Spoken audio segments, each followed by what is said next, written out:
All right, check it out, y'all. Welcome to your magic moon message. I'm right outside the largest dispensary in the world. Shout out to Infinity Gang. All right, yeah, look at the world's largest dispensary. I have Neptune 13 degrees in Capricorn, so that's my planet 13. All right, other than that, y'all, the moon is in Aquarius and the sun is in Virgo. This is officially the before shit gets weirder element. Because once the moon goes into Pisces and we all delulu, there's no turning back. After this full moon, that's the lever being switched into the latter half of the year. We're going to step into the third season of the year where the climax is going to be Breakthrough the I Told You So tour.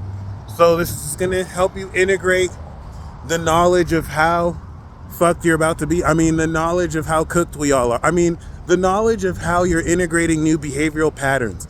And with such analysis will come other terrifying realizations. But forget about that for now. This is just our lives and the fate of the world. For now, I want you to hug every Virgo, if they'll even let you hug them, in case they're germaphobes. But like, give Virgo suns and Virgo moons some grace, you know what I mean? Be patient with them. I think they're realizing last minute, which is a dick move from the universe. The universe, that's a dick move. They're kind of realizing last minute that the fate of the entire universe rests on their shoulders for the next 2.5 years. You see, Saturn's opposing their sun and moon, and then the South Node's gonna go through Virgo. So depending on how it is they represent the rest of this year and next year, it's gonna depend whether we exist. It's heavy. So if you see them more stressed out, if you see them more neurotic than usual, if you see them more irritated and ticked off, imagine if you were just minding your business and then the universe lets you know last minute, hey, the fate of the universe is on your shoulders. Good luck, no big deal. Like, oh shit, no pressure. You feel me?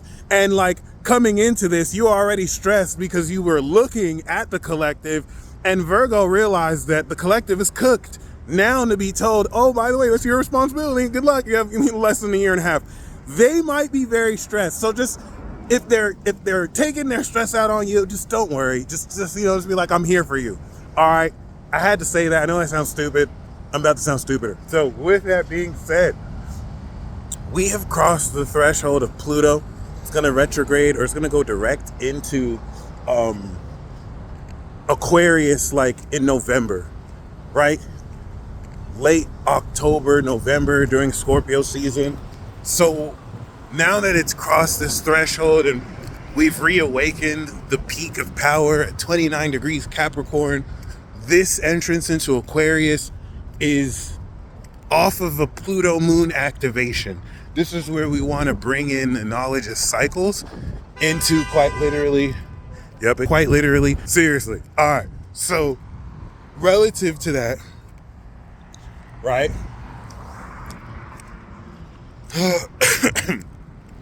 The moon's in Aquarius, but the moon has just come off a 29 degree Pluto.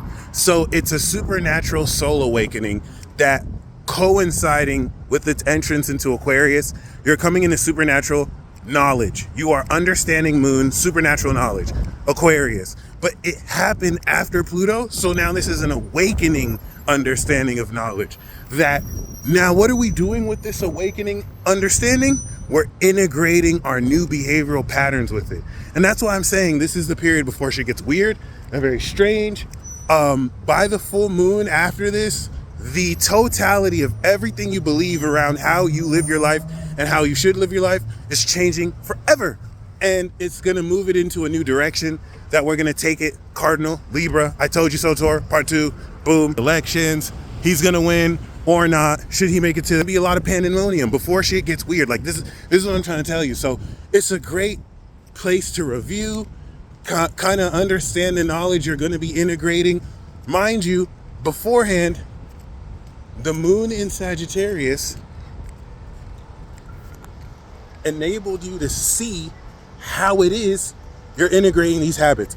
And then you actually began to move in that direction to integrate it, Capricorn. So now this is giving you a recap knowledge of the past 2 weeks as you're getting ready to take everything you've learned about these new habits, about these new strategies, about these new patterns, and you are effectively integrating that knowledge. Now, peep, this is the genius of Virgo, because what is Virgo in its rulership? The sixth house. Virgo rules the sixth house. This is what makes Aquarius the affinity sign of Virgo. If y'all didn't know, Virgo's affinity is Aquarius. Because what is Virgo's sixth house? Aquarius. What does that mean?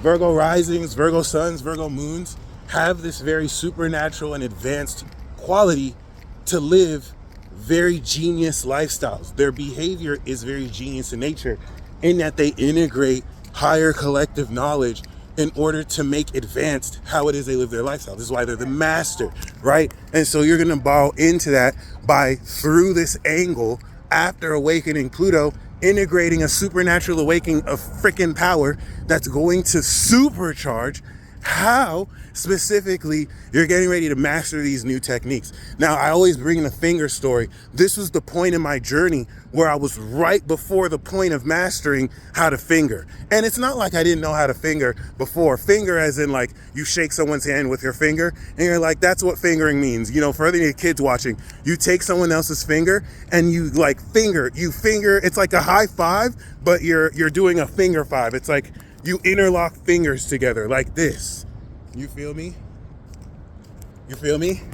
So my technique was off, y'all. Like every time I would try and do that finger handshake, my finger would slip out, but I had begun to master it. And before you know it, by that full moon, now I'm fingering, and now the person I'm fingering is like, wow, you're not losing your finger out. You know what I mean? So it's really dope. The handshake is just so much smoother.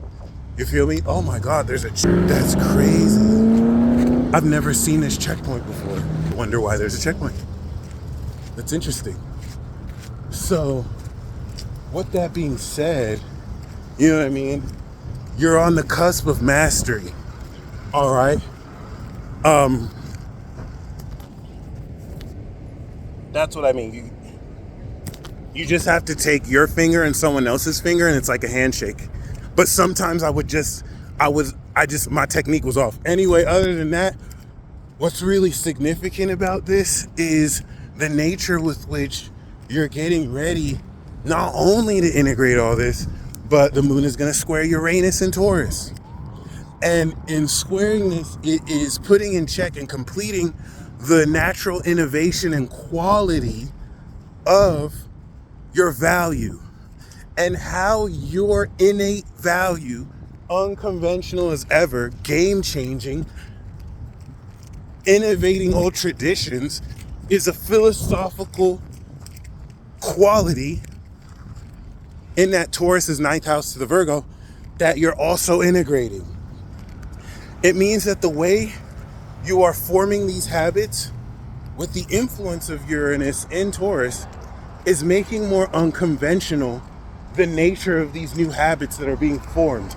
This is a feature that's been happening every year since 2018. And with that, it gives you so much more. Magic Mike, baby. Magic Mike, baby. Gives you so much more of the ability to realistically and practically challenge yourself to maintain authenticity and eccentricity while you're still knowing the collective nature of how everyone else around you may cringe at it or like it. It's going to be cringy regardless. So you want to really see how you're going to embrace this cringe.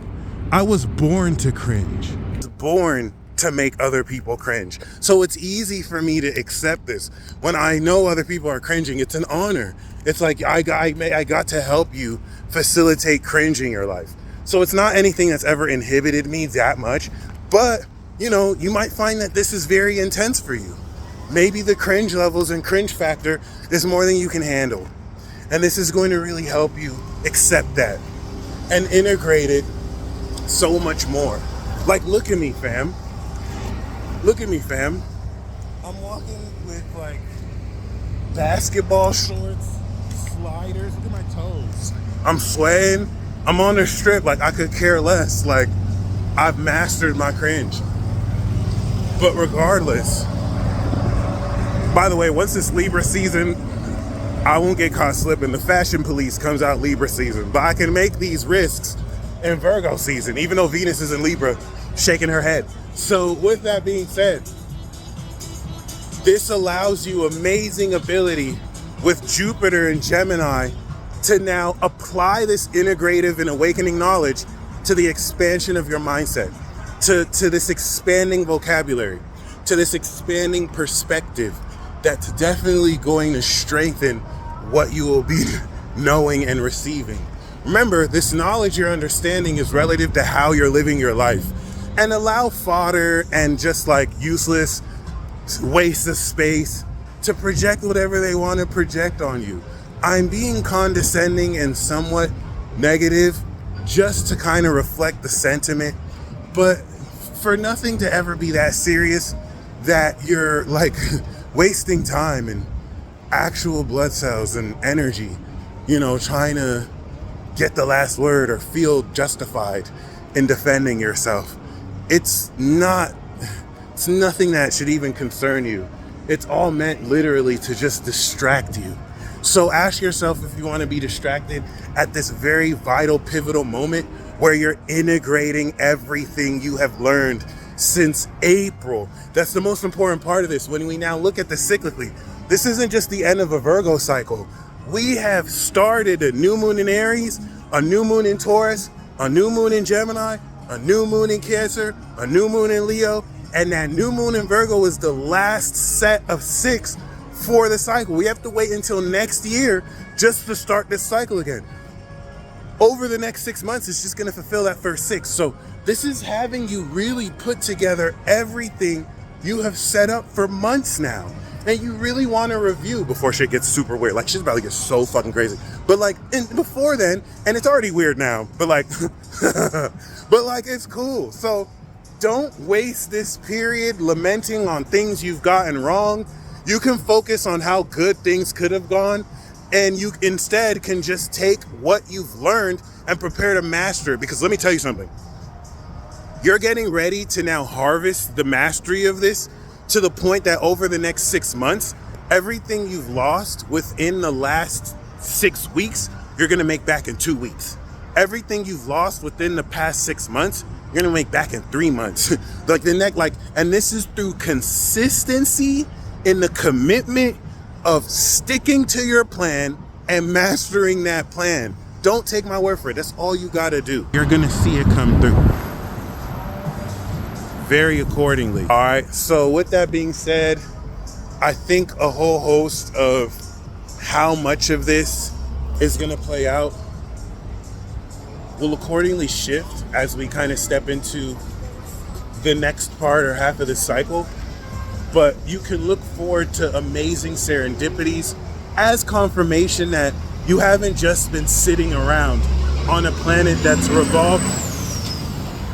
You haven't just been sitting around on a planet that's revolving around the sun. So just knowing it's revolving around the sun, you're never not doing nothing.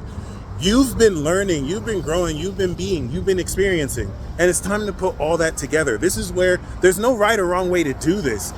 Outside of your own subjective compass, you may think you've been doing horrible, but regardless, you still have 6 months worth of cumulative experience that's all going to be wrapped around. And as you integrate it, you might realize maybe there are aspects you never paid attention to that are getting ready to fully blossom. Harvest season is Libra season, Scorpio, and Sag. That's October, November, and December. All right.